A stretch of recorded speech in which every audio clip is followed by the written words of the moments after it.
Hey guys, welcome back to the Why Wars Happen History podcast, where you learn about the causes of wars and things like, why did it happen?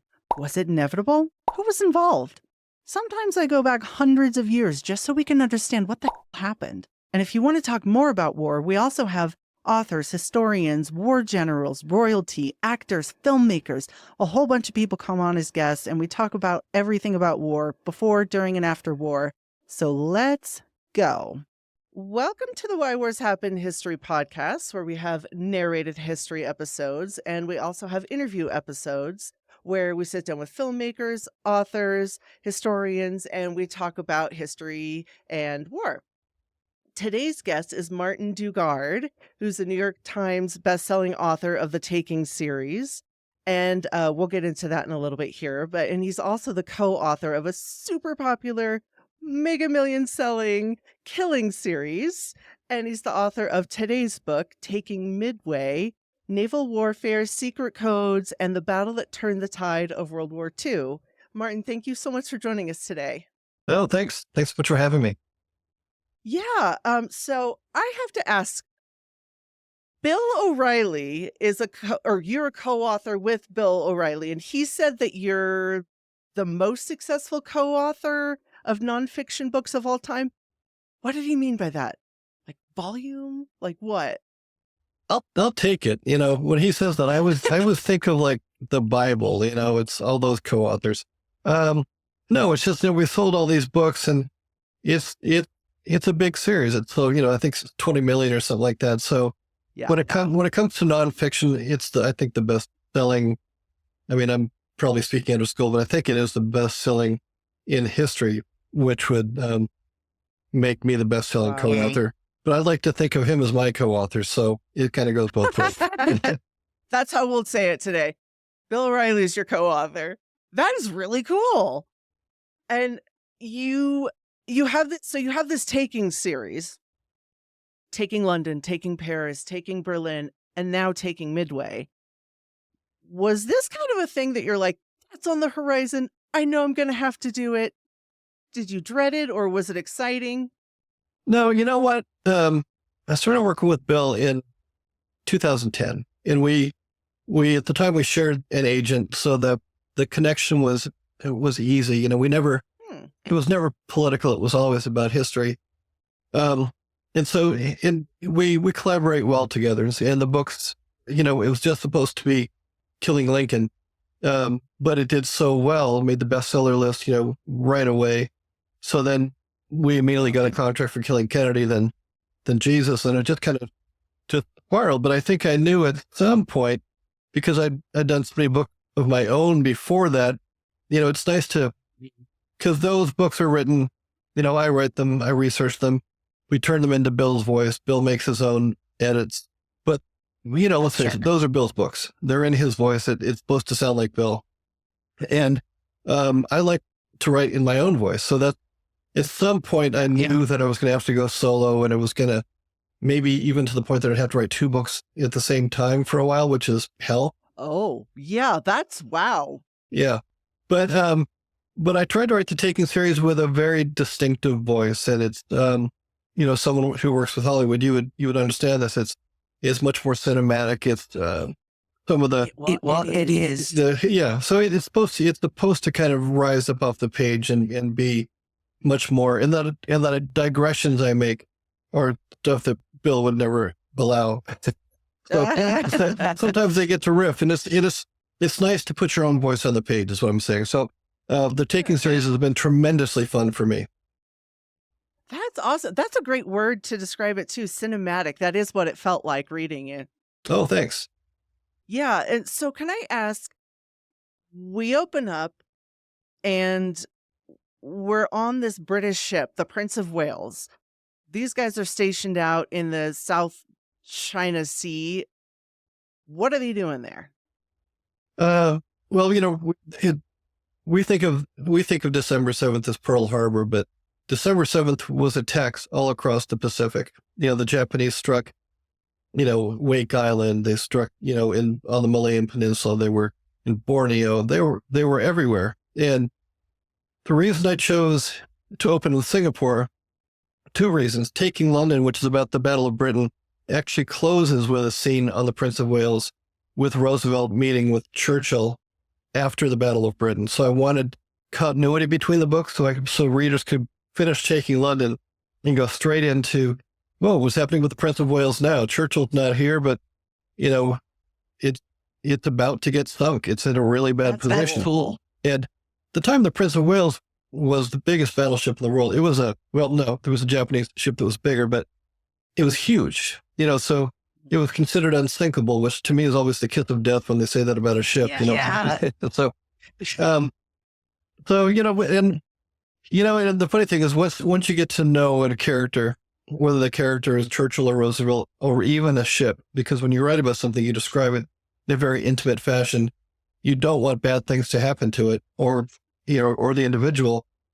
So even as I wrote about, the doomed Prince of Wales, there's an air of sadness about it because it was preventable. But yeah, I wanted the reader to kind of go from one book to the other. Churchill weaves in and out of all four of the taking of books. And so it was nice to just keep that nice segue from one book to the next. That's interesting because again, that does remind me of movies where sometimes you have a sequel that picks up right where the other one left off, and I always appreciate that. So that's really cool. And okay, so what just for our readers, our listeners, and potential readers out there that might not be familiar with it, why is the Battle of Midway considered such a turning point in World War II? What's fun about writing history books is I did not know the answer to that question when I started the book.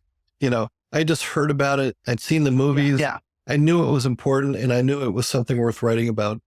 But at the same time, I didn't understand the significance. So it's called Midway because it's literally in the middle of the ocean. It's halfway between San Francisco and Tokyo. And once the Japanese bombed Pearl Harbor, our fleet was very vulnerable. And we were kind of at risk wherever we sailed the seas because Japan controlled the Pacific. And so we even though we sent ships out from Pearl Harbor to go do hit and run raids, but for the most part, we were vulnerable. And the only other outpost we had that was of significance other than Pearl Harbor was Midway. And because it's in such a pivotal location, if the Japanese had captured Midway, and there was every indication they would, if we hadn't kind of broken their code and figured out what was going on, they would have had a forward base halfway across the ocean, 1,200 miles from Oahu, from the Hawaiian Islands. They could have attacked it well. They could have kept ships there. They could have launched planes from there. We would have been very vulnerable. And so if something like that happened, we would have been either penned up in Pearl Harbor. We wouldn't be able to send ships out to sea because we'd have to defend Pearl Harbor and Oahu. Or if we lost that, we would have actually had to pull our whole Navy back to the American coast, to the North American coast, to San Francisco or San Diego or Long Beach. Okay. And then we would have been, kind of screwed. Yeah. Okay.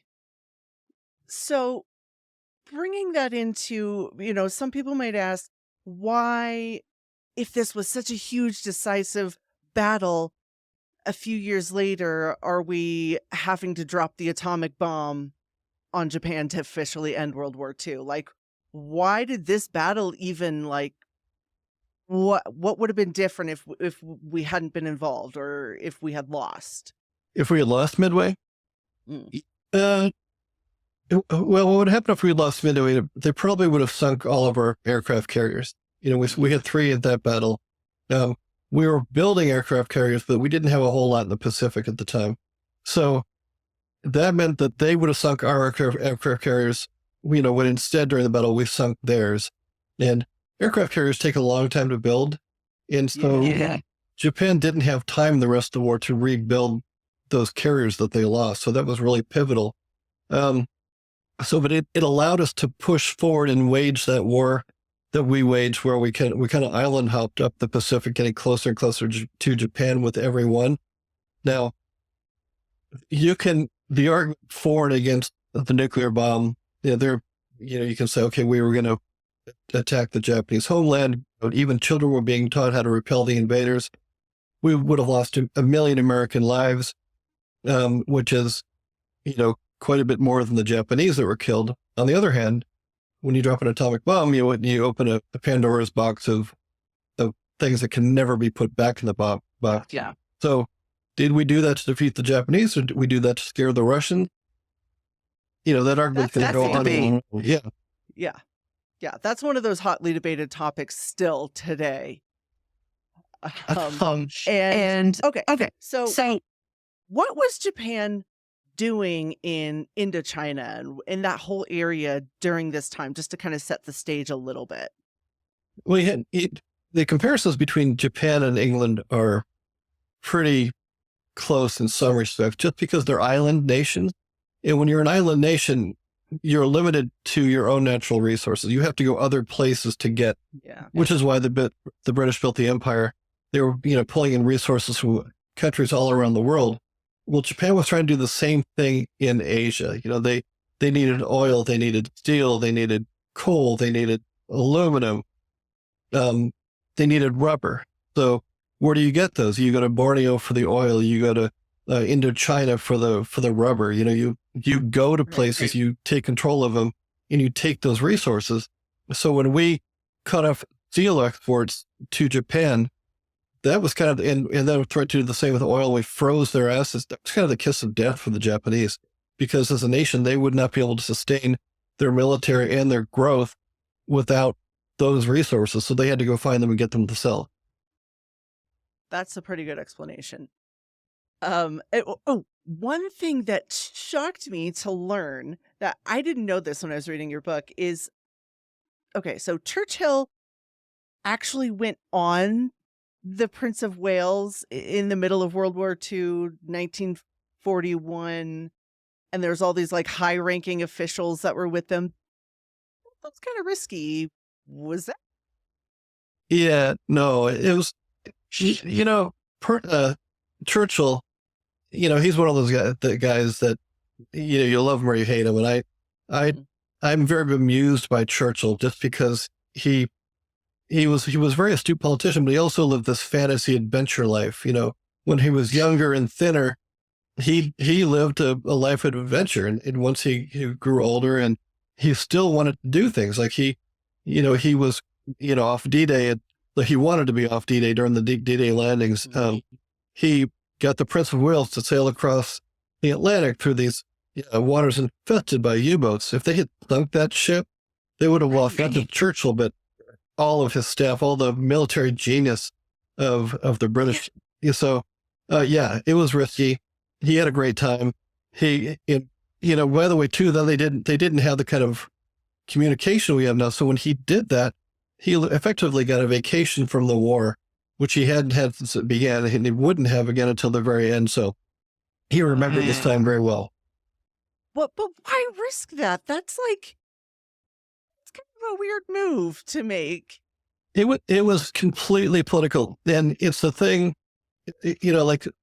his relationship with Roosevelt was, they communicated by telephone and telegraph, but they'd only met in person one time before, and that was 20 years earlier. And Churchill completely forgot about it, probably because he was drinking too much. And Roosevelt did not like him at all.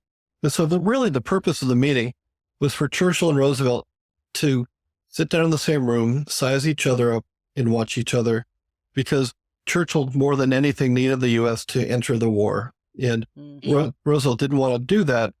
Next best thing was to get the U.S. to give the British 50 destroyers, lend-lease, all the things that they needed to stay afloat. Because, again, an island nation, they were stuck without the resources of Europe because Hitler had all those resources. So the primary purpose of that meeting was literally just go sit with Franklin Roosevelt, watch a movie with him, have a meal with him, just get to know him so they can become stronger allies.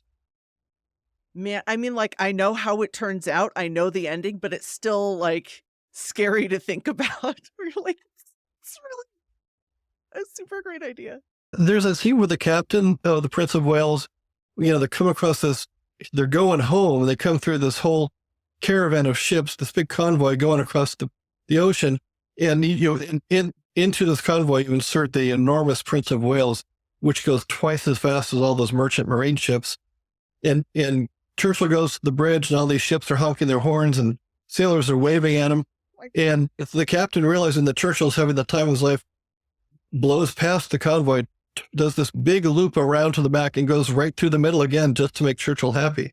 Yeah, it's good for your career, I think, to do crazy things like that. Wow.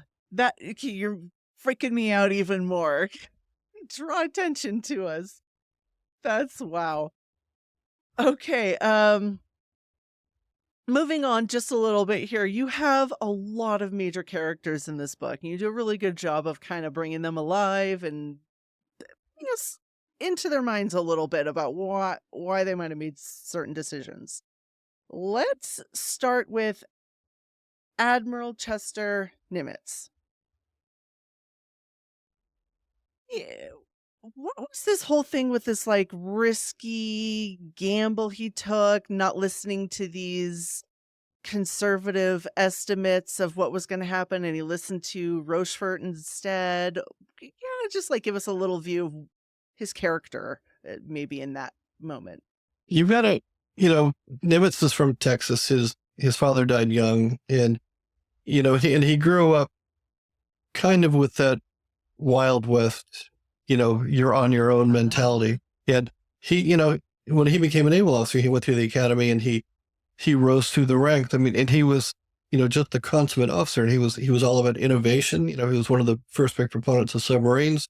He built the submarine base in Oahu, when he was just I think a lieutenant commander, probably in his mid-30s. And so he was one of those guys who he knew the pecking order, but at the same time, he was a very intelligent man who was very thoughtful in his assessments of the situation. And he frankly didn't feel like the people in Washington, D.C. were qualified to tell him what was going on in the Pacific. And he also knew that if he didn't take a few risks, the Japanese ultimately penned the U.S. fleet up in Oahu, then he'd be stuck. So he had to do something aggressive. And also there was a fear too, if he didn't do something aggressive, he didn't get results, he was going to lose his job, and tons of people would have wanted that job. And he knew he needed to do something decisive to show that he was, the ranking admiral in the Pacific, and he was there for a reason. It was ultimately a good attitude to have had and a good call that he made. And okay, so I want to talk about code breaking a little bit. So tell us a little bit about how important code breaking was and what the rivalry was between Rochefort and, was it the Redmond brothers? Tell us a little bit about that. Well, Rochefort, he was a code breaker. I mean, that was his whole thing. He was a naval intelligence guy, and code breaking was so essential to the war, both in the Pacific and the Atlantic. You have all these people, these geniuses, and when I read some of the ways they broke codes, I had to read like 4 or 5 times to completely wrap my head around what they were doing. But these were really smart guys. And then you had these people in Washington, D.C. who were but they were playing politics, whereas Rochefort just wanted to break the code and beat the Japanese. That was his thing. Okay. Everybody else was playing politics. They want to rise through the ranks. Rochefort could have cared less if he rose through the ranks. He just wanted to avenge Pearl Harbor. He didn't want another surprise attack at Midway. And so that's when he threw himself into it. And so Nimitz was stuck between a rock and a hard place because Rochefort was kind of off the reservation. He was very unconventional. He was a guy who came into work in a uniform, but it was kind of rumpled, and he put on a smoking jacket and he'd smoke all day. And he had mountains of kind of code breaker. Yeah, exactly. And these guys in Washington, they're fit and polished. They're working in an office with the window. Rochefort's office was in a basement. He had no windows. He had no access to daylight. He was just one of those people who lived like a hermit in a cave almost. So, wow. I think he's the cool guy. And the cool thing about Rochefort, it's not the cool thing, it's just a little bit of trivia. He's buried in Inglewood in a small cemetery there by the Forum. And I'm probably sure I've driven past it a million times. I just need to go visit his grave because he's one of those guys that he deserves at least someone to lay some flowers at his grave. Oh, yeah, that's nice. Man, it sounds like there's some really cool thinkers on that ship. Out in the, on our side. And I want to talk a little bit about Admiral Yamamoto. Am I saying that right? Yamamoto? Okay. This guy, he's considered like the guy behind the attack on Pearl Harbor, the architect. And now he's out. Well, he's having a hand in the Battle of Midway. And what can you tell us a little bit about what his plans were and whether it was just luck that they failed or they were just bad plans? No, Yamamoto, he was very savvy. So to give people a visual, he's a smaller man. He's bald. He liked to walk on his hands. He was a gambler. He was very intellectual. He was always thinking strategy. He was always like one of those people 4 or 5 steps ahead of everybody else. And so even after when he planned Pearl Harbor, he knew that unless Japan won the war quickly, that the U.S. the industrial might of the U.S. would turn around and crush the Japanese, as it did. He was very prophetic in that. So he wanted a follow-up to Pearl Harbor was a second assault. And he wanted another big surprise attack. And Midway was his choice, but other factions within the Japanese military were looking at other places to go. And he was quite clear in saying, we need to go to Midway. So he was the architect of that. And, the Midway attack dwarfs the Pearl Harbor attack. I mean, it was enormous. They had, hundreds of ships, they had invasion forces. Imagine the American forces that went ashore in Normandy on D-Day. Well, the Japanese had a similar force steaming towards Midway to make the same sort of, amphibious landing. So it was a big deal. Wow. So there was an attack that Americans were kind of gearing up for, and the Japanese didn't know. And one of Yamamoto's officers was like, hey, let's go attack these American ships at dusk or at nighttime. And Yamamoto's like, nah, we're not going to do that. We're going to hang back. And that was a bad decision because they didn't know that the Americans were already on their way to attack them. And that turned out to be disastrous for Japan. Can you tell us, hypothetically, if Yamamoto had listened to his officer, do you think that whole thing would have turned out differently? Do you think it would have had an impact on the battle? I don't think so. I think just because we knew their plans because of Rochefort, we knew their plans, we knew what they were going to do. I think the biggest mistake that they made was not making sure they had their own intelligence, become quite aware of the fact that we had not just 1 or 2 carriers, we had 3 carriers there. And so you think about it like this. So when the Yorktown, which is the 3rd carrier, had been badly damaged at Coral Sea, it's in dry dock. It's in Hawaii in dry dock. A carrier is a big ship. So when it comes into Port Louis port, everybody can see it. You can't hide a carrier. So with all the thousands of people who were working on the ship to repair it almost overnight, and all the citizens of Honolulu, at least some of whom were Japanese spies, how is it that they never managed to get news about the Yorktown to the Japanese fleet and let them know that, hey, they've got 3 carriers and they're coming for you. Yeah. And that was the big thing. Yeah, that is quite a puzzle. It's hard to imagine with all of our communication abilities today, just really thinking back, the 1940s was still not quite as technologically advanced as us, but it wasn't as bad as medieval days of taking weeks to get something. Right. It's kind of hard to think of that.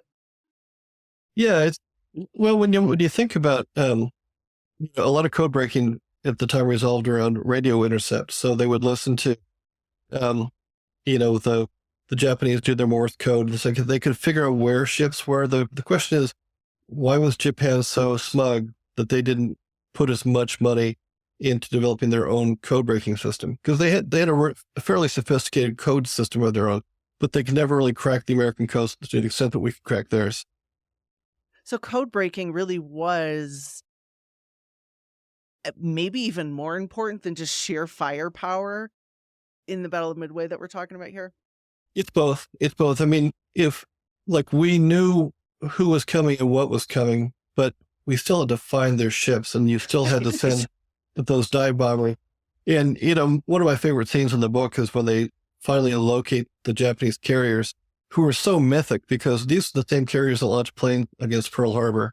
And they were called the WWII. They were just this stealth force that could go wherever they want, do whatever they want. And the pilots, it was just one of those things where there was such a confidence with the Japanese fleet. So when American Dauntless dive bombers, dropped down from 20,000 feet and laid bombs right in the center of their flight deck, and everything exploded because as the bombs punctured the flight deck, it hit planes and ammunition and fuel. And one of the pilots said, the flames were 300 feet high, and literally the decks, because of the heat, curled back like can being opened with a can opener. Just that kind of stuff. You don't get there without the naval intelligence that tells you the ships are there, but then you need the pilots and the bombs to do the job. Wow. Yeah.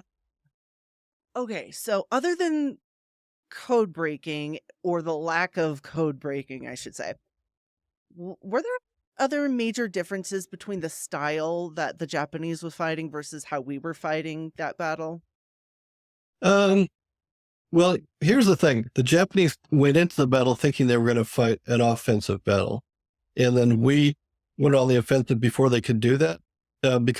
So they attacked Midway by air, but we knew the attack was coming because we were more concerned about fighting their aircraft carriers at sea. And that's where we went on the offensive. So their aircraft carriers thought they were on the offensive because they were launching these planes to take out the island of Midway, whereas the U.S. carriers were far more intent about getting the Japanese carriers. Yeah, but it was kind of a different way of thinking too. Like, for instance, a Japanese pilot went through years of training to become a pilot. And it was a very, very sophisticated and often brutal type of discipline to become a pilot. Whereas in America, we rotated pilots, and flight school is very difficult, but at the same time, we put so many pilots through the pipeline that when the Japanese lost pilots, it took so long to become a Japanese pilot. They didn't have the pilots to replace them. Whereas when we lost pilots, we had people, but when somebody was a little bit war weary, if you'd been at combat for 6 months or a year, they actually rotated back to the States to serve as flight instructors to show people how to, Japanese tactics so they could use those in combat. I see. That does seem to be almost a theme with the U.S. during World War II, where we were just churning out soldiers. We were churning out weaponry. We were churning out aircraft. Like, we're just massive production. So that's interesting. Don't forget, it was like we came late to the party because, the Japanese had been building up for war for years. We didn't really get aggressive about developing our air power, for instance, until about 1940. And even then we weren't making fighters and bombers, we were making transports. So whereas the Japanese were building a war machine for years before that, but again, their resources were limited, so that, I'm sorry, I'm getting so deep into the weeds here, that's nerding out. No, I love it. But the Japanese were getting they're running out of resources. That was the thing. It was like we had so many resources, we could just build and build and build, and they had limited resources, and that's why they needed to maintain their strength. And what was it? Trying to remember the ratio of the amount of aircraft carriers and aircraft that we produce versus what Japan produced, and it just completely dwarfed Japan. They built almost no carriers after Midway, whereas we entered the war, I think, CV-9, CV-10. CV is the Navy vernacular for an aircraft carrier. By the end of the war, I think we were up to I want to say CV-29, but it may even be past, because CV-43 was Midway itself, the USS Midway, that was launched just after the end of the war. Commissioned, I should say. It's incredible when you really think about everything that we built in just such a short amount of time. Okay, so you've written several books about World War II. Like, I say several, but it's quite a lot of books about World War II. And I want to ask if there's another war that you might take on next after this, or is there more of World War II that you're going to do? I don't know. You know, here's the thing. The fun of the Killing series was that Bill had that bully pulpit of a television show that he could sell books every. So we could write about anything in history. You know, again, we did, you know, Lincoln, then Kennedy, then Jesus, then Patton, then and then Reagan, then, you know, American Revolution. You know, we just jumped around. And usually to do that, you've got to be someone who specializes in, you know, let's say the Civil War. You got to be just the Civil War guy. And I'm certainly not, you know, the expert on World War II. I'm just one of those guys who likes to tell a good story about World War II. But my next book has nothing to do with military history. It's about running in the 1970s and 1980s. And it's a great story. It's a great story, and it's never really been told the way that I think it can be told. I'm in the middle of kind of pulling my hair out, trying to find the narrative structure, but I think when it comes together, it's going to be pretty good. That's cool. I did read about how you were like this kind of super runner and you're super into running. And so that's interesting to see what you write. I'm not the runner I was, now more of a coach, but yeah, I do enjoy running though. I like the trails. Yeah, me too. I'm out in Colorado now, and there's a lot out here that they just didn't have in the city. Yeah, exactly. Yeah. Okay, well, thank you for coming on the show and answering all these questions. Martin Dugard, author of Taking Midway, and you can find it anywhere you find books, starting May 20th. Is that right? May 20th, yeah. May 20th. Books on sale worldwide. Yes, you go to Amazon, Barnes & Noble, anywhere. Okay, thank you again so much for coming on the show. It was a lot of fun. Yeah, have a great rest of your day. You too. All right, thanks, Bye.